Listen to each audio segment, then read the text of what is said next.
Bonjour et bienvenue sur Isobourse. Vendredi 17 mars 2023, l'indice CAC 40 a terminé la semaine sur une baisse hebdomadaire de 4,09% à 6925 points, portant son gain à 6,98% depuis le début de l'année 2023. Alors en raison d'une crise de confiance consécutive à la faillite de la banque américaine SVB, le secteur bancaire mondial a tremblé cette semaine, entraînant l'ensemble des marchés dans le rouge.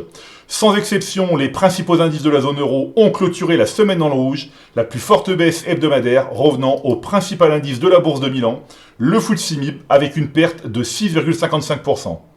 Malgré la correction de cette semaine, le principal indice de la bourse de Paris, le CAC 40, reste inscrit au sein d'une tendance favorable à moyen terme, notamment depuis le croisement haussier des courbes de pression Isobourse 5 et 20 mois, validées en janvier 2023.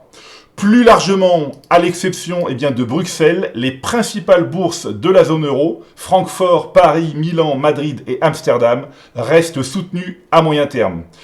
Alors que Milan a réalisé la plus mauvaise performance de la semaine en zone euro, nous constatons que la courbe de pression Isobourse 5 mois de l'indice FTSE MIB évolue toujours au-dessus de la courbe 20 mois depuis le croisement haussier validé en janvier 2023. L'analyse des principales banques de la zone euro, donc le secteur le plus chahuté en bourse cette semaine, montre qu'un signal d'allègement à moyen terme se dessine sur la moitié d'entre elles.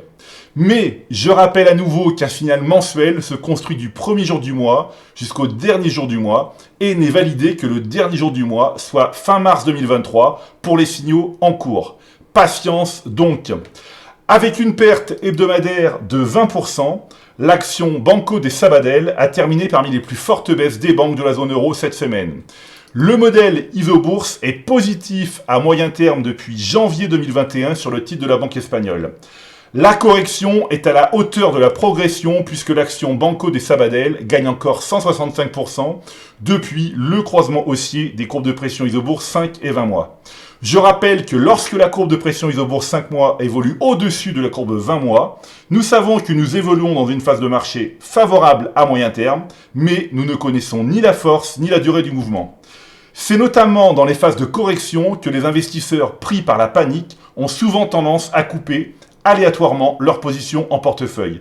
C'est pourquoi il est nécessaire de garder son sang-froid en conservant les valeurs dont la tendance haussière à moyen terme n'est pas remise en cause, sans oublier de diversifier les lignes afin de limiter les risques.